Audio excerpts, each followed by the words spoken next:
we start our class called Emotionally Healthy Spirituality. We ran that course last year. Your elders have gone through this program as well. We just want to invite you to come and join. And if you haven't signed up, don't let that keep you from coming tonight. 5:30 in the fireside room. So our scripture we've been memorizing and working on is Lamentations 3:22-23. Let's say it together. The steadfast love of the Lord never ceases. His mercies never come to an end. They are new every morning. Great is your faithfulness. My guess is you've been experiencing this in some fashion this past week. And maybe you haven't noticed it, and this scripture even will help you to notice, because God is with us. So I want to invite you to take your sermon note sheet and to take notes. Somebody asked me why I don't have fill in the blanks, and maybe I just don't believe in fill in the blanks. I don't know. But I really want God to give you the thoughts to write down, because that's the important thing. The important thing. So there was a somewhat arrogant, smug man who was from the Department of Agriculture. He was an agent for them, and he came and he visited a farmer, and he said, I need to come and just look through your farm. And the farmer said, okay, son, you can look through my farm, but I would advise you not to go in that field over there. Well, that agent took his wallet out, pulled out a card, and said, this card gives me authority to look anywhere I want on your farm. Okay, son, be my guest. And the farmer went back to work, and the agriculture agent began to go through the farm, and a few minutes later, the farmer heard these yells and these screams, and then he walked out of his barn, and there was that agent running as fast as he could, closely followed by the farmer's prize bull. He began to yell, help, help, what do I do? What do I do? And the farmer just put his thumbs under his overalls and said, son, show him the card. Show him the card. And I understand it always works, okay, that card. So, sorry, I just got lost in the story. When push comes to shove, folks, we all have a default button. Okay? Yours may look a little different than mine, but there's a lot of similarities in the midst of them. When we push it, we often go to what I want to call our base. Our base is our natural inclination, how we react, right? So the agricultural agent was a little bit arrogant. That was his base. We kind of react, we behave, we live at that base when that button's pushed. And by the way, it's not hard to push the button. Happens all the time. And when that button gets pushed, what can happen is our egos are engaged, right? That's why he pulled the card out. His ego was engaged. Our pride can emerge. Our self-centeredness can show itself. And when that happens, there's great possibility for damage, isn't there? Great possibility for damage. We can become mean-spirited. We can become just self-centered so that we don't care about the consequences for other people as long as we get our own. We start to judge. We start to hold grudges. The list goes on and on. Solomon, who wrote the Proverbs, said this: there are 6 things the Lord hates, 7 that are detestable to him: haughty eyes, a lying tongue, hands that shed innocent blood, a heart that devises wicked schemes, feet that are quick to rush into evil, a false witness who pours out lies, and a man, we could say a woman too, for sure, who stirs up dissension among brothers or sisters. Now, I want you to notice that I think Solomon is saying these sequentially, okay? And notice what it starts with: haughty eyes. That's pride. That's pride. And it seems that is the beginning and of so many things. And whether we're a Christian or not, most people would say that list is pretty damaging, right? Most people would agree. So, what causes that default button of pride to be pushed in your heart and my heart? Sometimes we want to be noticed for our accomplishments and no one's saying anything, right? We want to be noticed. Sometimes we're comparing ourselves with others and we want to come out ahead. Sometimes our plans are thwarted and we're thinking to ourselves, how stupid can they be not seeing how brilliant my plan is? Been there? Sometimes you're driving along and you get cut off and you want revenge. Right? That's all those buttons being pushed. Someone has said that one of the biggest differences, and there are many, between God and humanity is that God never wants to be us. But we want to be God, right? I'm telling you, people want to be God all the time. It goes all the way back to the Garden of Eden.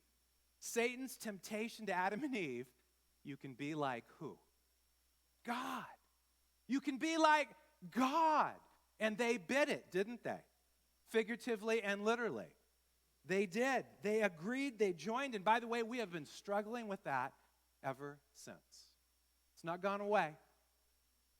It's still a part of who we are and what we are. So, in our story of Esther, at least two folks want to be God, right? We've got Xerxes, who's called, now notice this, I've said this the first week, he's called the King of Kings and Lord of Lords. That's his title. We give that title to Yahweh, don't we? To God. If you enter Xerxes' his throne room without permission, off with your head. You touch the throne, off with your head. You walk up like Ted's walking up right now, it's off with your head. Now, Haman. Haman is number 2. He's the prime minister. And if he can't be the God, he'll settle being a God, right? So the same thing that Xerxes wants, Haman wants. And there's this guy named Mordecai who will not bow when Haman goes through the king's gate. And it so angers Haman because I'm God. That he sets up this plan and he convinces Xerxes that 1 year from March 7th, we're going to kill all these folks. He doesn't tell them who the folks are, but they're the Jews throughout the whole kingdom, right? So that goes all the way from India to Ethiopia, and that includes Palestine, where there are thousands and thousands and thousands of Jews. James 4:6 says this, God opposes the proud. That interesting? Those haughty eyes. God opposes the proud, but he shows favor to the humble and the oppressed.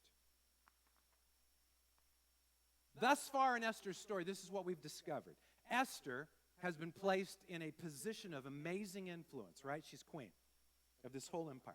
She's been placed in an amazing place of influence to do the right thing. No matter what. We said anyway. For such a time as this, which was last week, walking humbly with God. So you and I, we've all been placed in positions of influence. Some great, some small. We've all been there. We are all there now. Places of influence. To do the right thing for such a time as this. Walking humbly with God. So Esther chapter 5. On the 3rd day, Esther put on her royal robes and stood in the inner court of the palace in front of the king's hall. The king was sitting on his royal throne in the hall, facing the entrance. When he saw Queen Esther standing in the court, he was pleased with her, held out his gold scepter that was in his hand. So Esther approached and touched the tip of the scepter. Then the king said, or asked, "What is it, Queen Esther? What is your request? Even up to half the kingdom, it will be given to you." "If it pleases the king," Queen Esther replied, "let the king, together with Haman, come today to a banquet I have prepared for him." "Bring Haman at once," the king said, "so that we may do what Esther asks." So the king and Haman went to the banquet Esther had prepared. As they were drinking wine, the king asked Esther, "Now, what is your petition?" it will be given to you. And what is your request? Even up to half the kingdom, it will be granted. Esther replied, my petition and my request is this. If the king regards me with favor, and if it pleases the king to grant my petition and fulfill my request, let the king and Haman come tomorrow to the banquet I will prepare for them. Then I will answer the king's question. Okay? So I want you to keep it in mind. Humbly, Esther has received the advice of her cousin who is like a father, right? Mordecai, to go before the king, though it's not going to just break custom, but it's going to break the very law of the Medes and Persians that she would appear to the king unannounced. Could easily make it that she will die, okay? Our first verse said, on the third day. That was verse 1. Humbly, Esther has reached out to all the Jews in Susa, the capital of the Persian Empire, and she has asked them to fast and pray for 3 days. 3 days. You know, there are times when we pray to God that He'll take away what we have to face. You ever been there? Take it away, God. Take away the situation. There are other times, though, where we have to say, God, would you give us courage to walk through what we fear?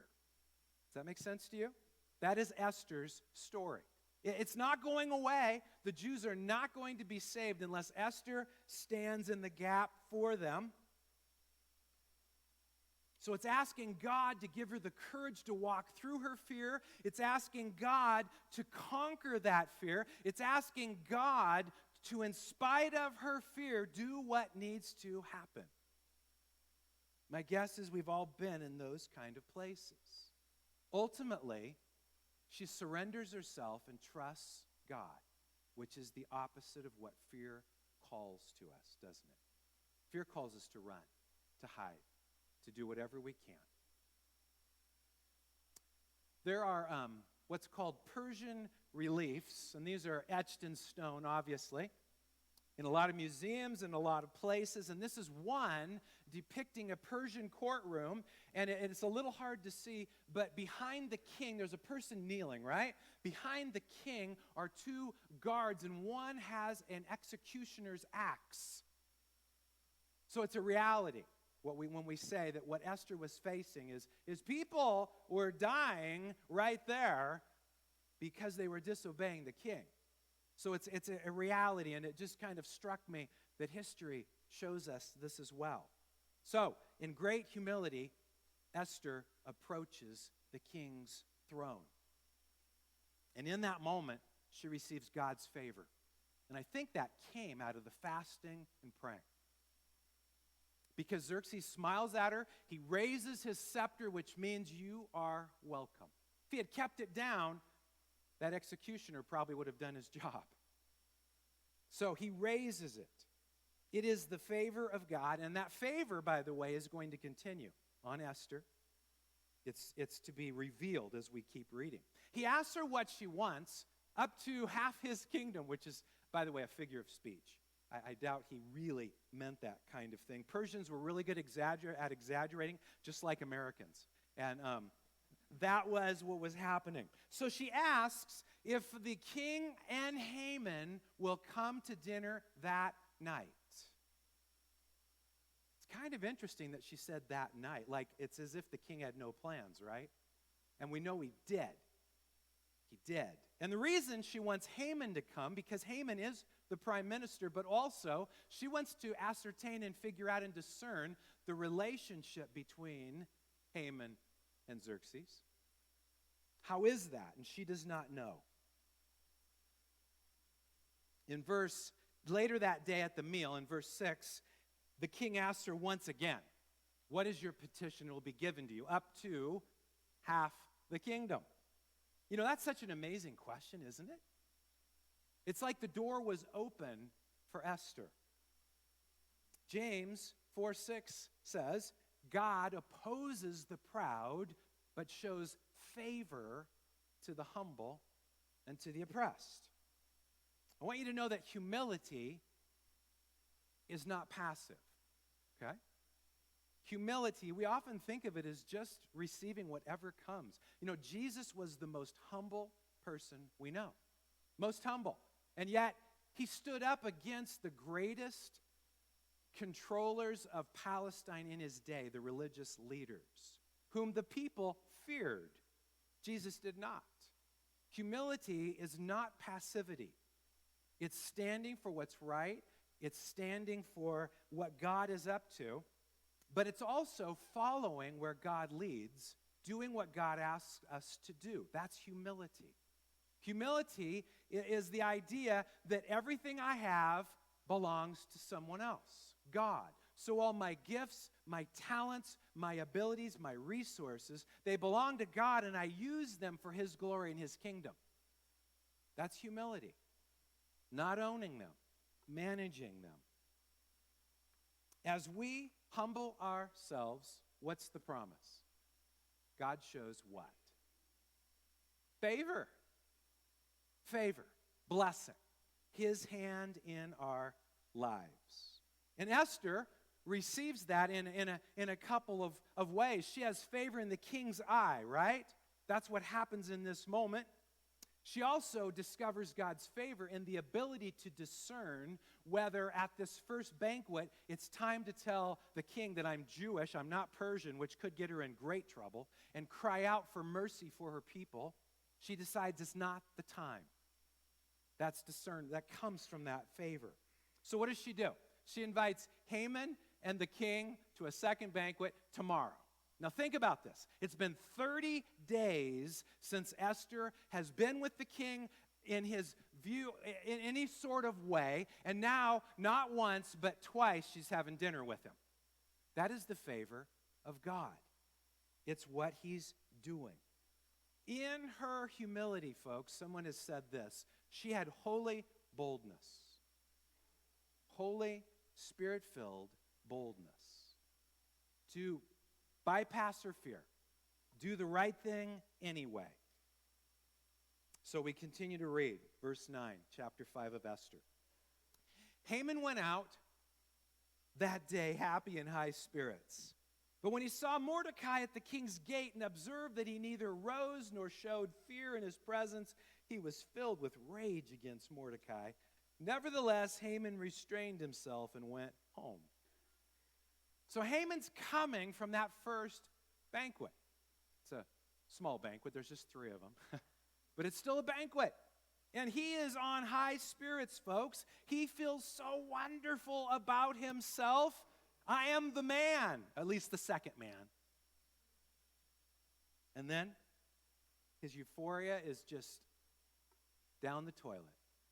He sees Mordecai.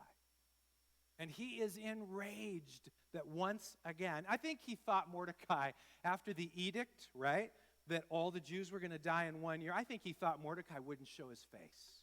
There he is, my enemy. And he gets enraged. Now, here's a question. Why can't Haman simply let it go? One guy out of the whole kingdom, right? And this is what I think, and this is not in the story, but this is what I think. The more our pride grows, the more we're filled with who we are and how good we are, the more difficult it is when someone else doesn't agree with us. It grows, and we get more pompous. And that is what Haman seems to be experiencing. I mean, he's favored by the king. He gets to go 2 dinners with the queen and the king. He is somebody. And you'd better applaud that somebody. So at the same time, though, what Haman does not recognize is that it's not really Mordecai that he's dealing with. It's God. It's the God behind Mordecai. So we continue the story. Verse 10. Calling together his friends and Zeresh, his wife, Haman boasted to them about his vast wealth, his many sons, and all the ways the king had honored him and how he had elevated him above the other nobles and officials. And that's not all, Haman added. I'm the only person Queen Esther invited to accompany the king to the banquet she gave, and she has invited me along with the king tomorrow. Isn't that amazing? This is his wife he's talking to. That's strange to me, right? Then he goes on, verse 13. But all this gives me no satisfaction as long as I see that Jew, Mordecai, sitting at the king's gate. His wife Zeresh and all his friends said to him, have a gallows built 75 feet high. Ask the king in the morning to have Mordecai hanged on it. Then go with the king to the dinner and be happy. This suggestion delighted Haman, and he had the gallows built. Haman goes home. I'm just lost at that he would tell all these folks what they already knew, right? They already knew all those things about him. But he still had to say it. And they had to just kind of agree. And then he saw Mordecai, and it just broke everything down. You know, what Haman was struggling with is he was going to have to wait a whole year to get revenge on Mordecai. You know that. So he's going to pout for a whole year. So his wife gives him this brilliant idea. Just build this gallows 75 feet high so the whole world can see it. And the Persians always were extreme. So this is just another example, right? 75 feet high. You could see that in most of this town, I bet. We had a gallows that high. And this plan makes Haman happy. He has a murder to plan and a banquet to go to. It's a beautiful day. It's just beautiful. So, in light of this story, what kind of default button do you have? What do you have? What do I have? You know, pride seeks itself. And this is from the Anchorman. Some of you have watched this, Ron Burgundy. I don't know how to put it this, but I'm kind of a big deal. That is so Haman, isn't it? I'm just a big deal. And this pride, folks, it doesn't care ultimately its effect on others, does it? You ever had that moment where you just let your pride carry the day and it wasn't going well for other people or the situation, but you didn't care? Haman was willing to kill to get correct recognition. So, our default buttons, folks, they can be big. Isn't that a great picture? By the way, a lot of these pictures are from One Night with a King, the movie. Some of you have watched that. It's a great depiction of this story. Some of our default buttons are big like Haman's pride, right? Other times, our default buttons are little pride like mine. Of course, mine's little, and so is yours, right? Not always, but that's the goal. And here's the honesty. We all have a little Haman in us, don't we? We all do. We all struggle. Remember that acronym WISP? Wounded, Imperfect, Sinful People. That is us, and we're praying and working on God shrinking that down. Well, that's where our pride resides and lives, right? In our WISP. So God's desire, right? God's desire is that the default button would become humility. That's a lot of work, isn't it? Where that's the natural place we find ourselves going to. It's the heart of Esther. And it has everything to do with her willing to trust God. And I want you to hear this. This was really important for me this week in studying and thinking about this. The mere fact that we trust God means we're working on humility. Does that make sense to you? Because trusting others is humbling. Otherwise, we would not be trusting God. So it's a word. So regardless of how far you are, if 10 is perfect and 1 is terrible, or vice versa as far as humility, if you are working on trusting God, you are moving and you're growing. And it's a beautiful sort of thing. Jesus said, Luke 18, "For everyone who exalts himself will be humbled, and he who humbles himself will be exalted." And then his kid brother in James 4, which we've been reading, God opposes the proud but shows favor to the humble and oppressed. He's just summarizing his older brother's words. But they're powerful words. How does God oppose the proud? It's an interesting question. You know, in Romans 12, it tells us not to take revenge, to leave room for the wrath of God. In other words, God's going to take revenge. He's going to clean up the mess, but it's not always in our timing, right? It's in God's timing. That's the hard part, the waiting. And yes, there's been moments, I know you've prayed it too. I hope he gets his or she gets hers, God.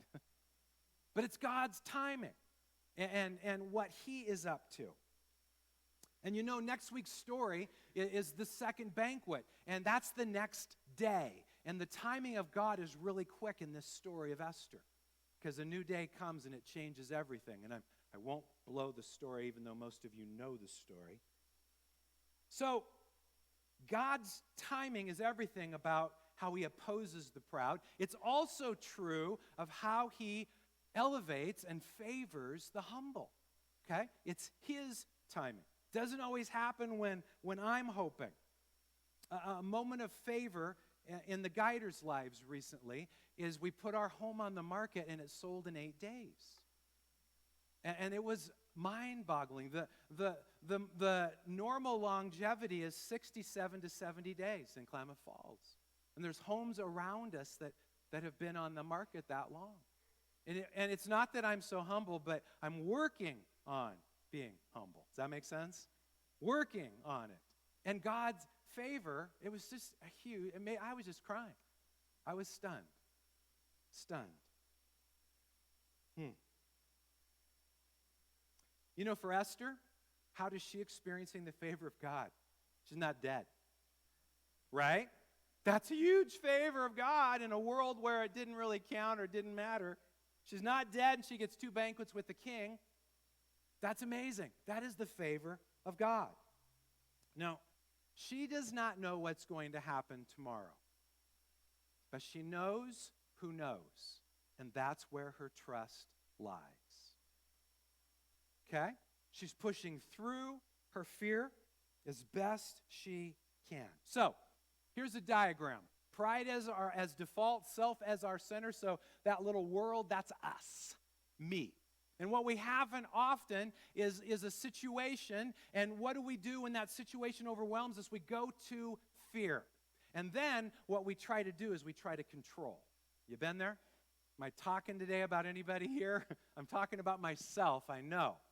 Right? Situation, fear, control. This is Haman, right?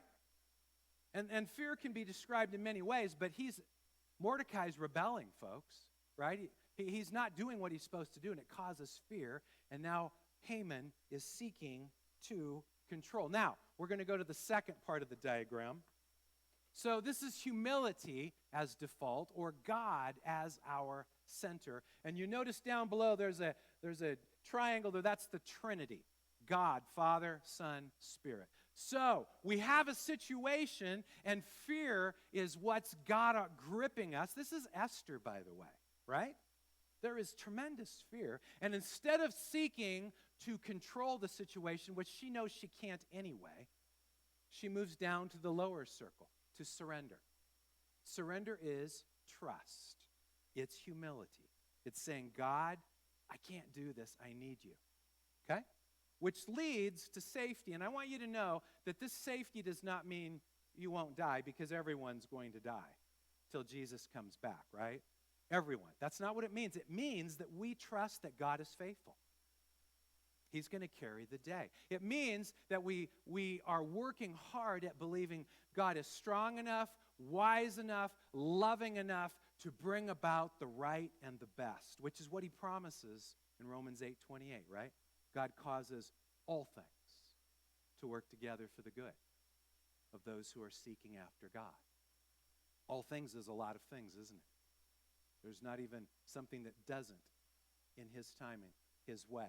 And what that does is we surrender and we move to safety because we're trusting God. It creates more faith.